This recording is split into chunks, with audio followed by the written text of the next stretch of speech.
అందరికీ రుణమాఫీ అయింది. ఓపెన్ ఛాలెంజ్ నిరూపిస్తందుకు మేము సిద్ధం. టైం, డేట్, ప్లేస్ మీరే ఫిక్స్ చేయండి. మా మంత్రులు లేదా సీఎం రేవంత్ వస్తారు. ఏ ఊరికైనా పోదాం, అక్కడే తేల్చుకుందాం. 100% రుణమాఫీ అయిందని నిరూపిస్తాం. కాంగ్రెస్ వర్కింగ్ ప్రెసిడెంట్ జగ్గారెడ్డి సవాల్. జగ్గారెడ్డి గారు ఇదే మాట మీద ఉండాలా, మీరు ఇదే మాట మీద ఉండాలా. రైట్ గా బౌండరీ. బీఆర్ఎస్ వాళ్ళు ఆల్రెడీ ఇప్పటికి చాలా సార్లు చెప్పిండ్రు. వాళ్ళు బయట ప్రెస్ మీట్లలో చెప్పిండ్రు, అసెంబ్లీలో కూడా చెప్పిండ్రు.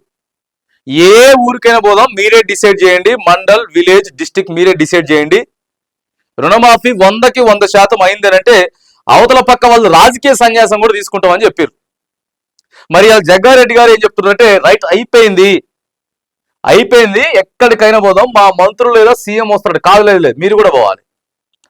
జగ్గారెడ్డి గారు మీరు కూడా పోతే రైతులే చెప్తారు 100కి 100% రుణమాఫీ అయింది అని చెప్తే సూపర్. ఇక అది సూపర్. కానీ అవలేదు అని చెప్తే ఏం చేస్తారో మీరే చెప్పండి. మీరు ఓపెన్ ఛాలెంజ్ పెట్టారు కదా, అందరికీ మాఫీ అయిందని చెప్పి గతంలోనే సీఎం సార్ కూడా ప్రకటన చేసిరు. కానీ మాట్లాడతలేరు. అప్పట్లో ప్రకటన చేసిరు కానీ వాళ్ళు డైరెక్ట్ గా ప్రతిపక్షంలో సవాల్ విసిరేసరికి, రైతులు కూడా మాట్లాడేసరికి సో ఎక్కడా కూడా బంద్ చేసిర్రు. కొత్తగా మీరు ఇప్పుడు తీసుకొచ్చి ఓపెన్ ఛాలెంజ్ అని చెప్పి కాంగ్రెస్ పార్టీని, ప్రభుత్వాన్ని ఇరకాటంలో మీరు పెడుతున్నారు. ఇప్పుడు ఇరకాటంలో మీరు సవాల్ విసిరి ఇరకాటంలో పెట్టేటటువంటి ప్రయత్నం చేస్తా ఉన్నారు. జగ్గారెడ్డి సవాల్తో ఇరకాటంలో కాంగ్రెస్. ఏ గ్రామంలోనూ పూర్తి స్థాయిలో కాని రుణమాఫీ. సీఎం సొంత గ్రామం, సొంత నియోజకవర్గం, మంత్రులు సొంతలో అదే పరిస్థితి. రుణమాఫీపై రైతుల నుంచి తీవ్ర వ్యతిరేకత. జగ్గారెడ్డి వ్యాఖ్యలతో మరింత డిఫెన్స్ లో కాంగ్రెస్ పడిపోయింది అన్నట్లు క్లియర్ గా కనపడతా ఉన్నది. ఇక ప్రతిపక్షానికి మైలేజ్ ఇంకా ఎక్కువ రోజు రోజుకి పెరిగిపోతా ఉంది. ఆయన ఏమో మీటింగ్ పెట్టిండు, కేసీఆర్ మీటింగ్ పెట్టి కొద్దిగా చురకలు అంటించేసరికి యువతల నుంచి రెస్పాన్స్ వస్తా ఉన్నాయి. కానీ మరి కొద్దిగా ఆలోచించే మాట్లాడాలి సార్. ఎందుకంటే రుణమాఫీ 100కి 100% కాలేదు. ప్రతి మండల్లో కూడా కానటువంటి రైతులు ఉన్నారు. 2 లక్షల లోపు ఉన్నా కూడా కాలేదు అని చెప్తున్నారు. కాలేదు అని చెప్పి రైతులు చెప్తా ఉన్నారు. మరి మీరు ఇక్కడ సారు ఇరకాటంలో పెట్టిండు పార్టీని. రుణమాఫీ రచ్చ మరోసారి రాజుకుంది. అధికార ప్రతిపక్ష పార్టీల మధ్య మాట యుద్ధానికి తెరలేపింది. 100% రుణమాఫీ అయిందని కాంగ్రెస్ పార్టీ చెబుతోంది. కాలేదని ప్రతిపక్ష బీఆర్ఎస్ పార్టీ అంటోంది. నిరూపిస్తందుకు మేము సిద్ధంగా ఉన్నామని అధికార పార్టీ సవాల్ విసురుతోంది. నిరూపిస్తే రాజీనామా చేస్తామని ప్రతిపక్ష పార్టీ గతంలోనే ప్రకటించింది. మొత్తానికి రైతు రుణమాఫీ మళ్ళీ లైమ్ లైట్ లోకి తీసుకొచ్చింది. అర్థమైతలేదు, బీఆర్ఎస్ వాళ్ళే తీసుకొస్తున్నారు దాన్ని. బీఆర్ఎస్ వాళ్ళే దాన్ని మళ్ళీ ఫ్రంట్ లైన్ కి పట్టుకొస్తున్నారు. తీసుకొచ్చి ఏం మాట్లాడతారా నాయకులు, అధికార పార్టీ నాయకులు అని చెప్పి వాళ్ళు చూసుకుంటా ఉన్నారు.